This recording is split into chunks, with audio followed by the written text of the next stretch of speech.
Salom aziz bolajonlar. Bugun biz bilan yangi savol-javob o'yini. Tayyormisiz? Ha, albatta. Boshlaymiz. Qani, bolajonlar, nega ota-onaga bo'ysunishimiz kerak? Chunki ular biz uchun eng yaqin va g'amxo'r insonlardir. Nega tartib-intizomga rioya qilish kerak? Chunki bu muvaffaqiyatga olib keladi. Qani, kim aytadi? Nega o'qituvchini diqqat bilan tinglash kerak? Chunki u bizga bilim beradi. Nega tabiatni himoya qilishimiz kerak? Chunki tabiat bizning hayotimiz manbaidir. Qani bolajonlar, nega do'stga yordam berish savob?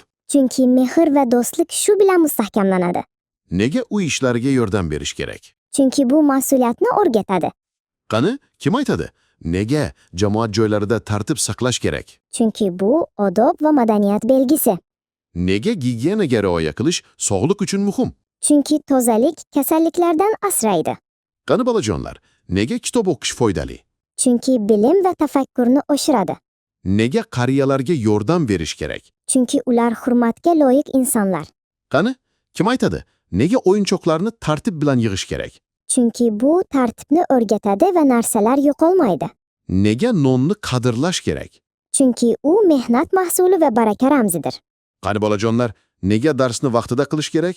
Chunki vaqtni to'g'ri taqsimlash muhim. Nega do'stlarimiz bilan janjallashmasligimiz kerak? Chunki tinchlik va totuvlik muhim. Qani, kim aytadi?